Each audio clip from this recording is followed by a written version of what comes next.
They called him a nuisance, a troublemaker, a kid with too much time on his hands. But what if I told you that one of the most dismissed hackers of the late 90s may have stumbled onto something that could have changed history? And what if, before 9/11, he tried to warn people? This is the story of the hacker who tried to stop 9/11 and paid the price for knowing too much. Back in the 1990s, the internet was the Wild West. Governments didn't really understand it, companies were terrified of it, and kids, teenagers in bedrooms lit by glowing monitors, were learning to bend it to their will. Among them was a British hacker, his name Gary McKinnon. He wasn't a genius in the Hollywood sense, no Matrix-style sunglasses, no secret labs, just a guy fascinated with computers. But what made him different was his obsession. He believed governments were hiding things, dark things, from the public. UFO files, secret technologies, hidden intelligence operations. And so, like many hackers of his era, he went digging. Between 1997 and 2001, McKinnon quietly broke into some of the most secure computer systems in the world: NASA, the Pentagon, U.S. military networks, places ordinary people only heard about in movies. At first, it was curiosity. He wanted proof of extraterrestrial life, hidden black projects. But along the way, he claimed to have discovered something else: warnings. Tucked inside classified reports were references to terrorist activity, chatter that suggested a major attack was coming. He tried to tell people.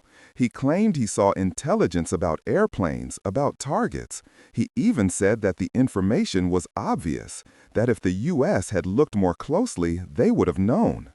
Now, here's where the story gets complicated.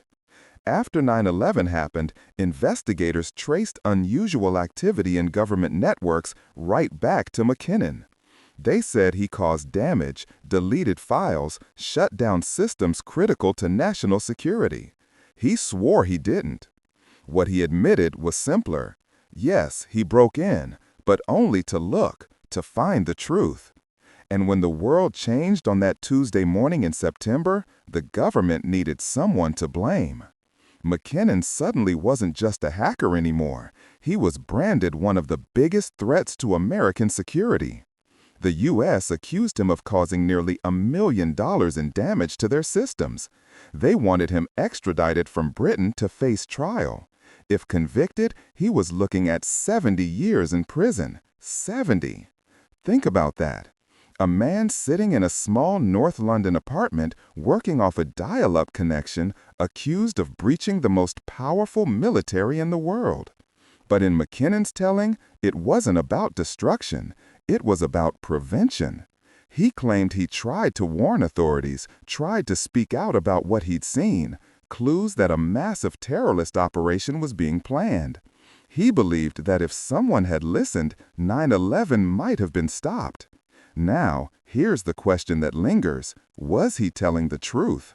Some argue he was delusional, that the warnings he claimed to see were nothing more than scraps of intelligence reports, hindsight stitched together into a convenient narrative.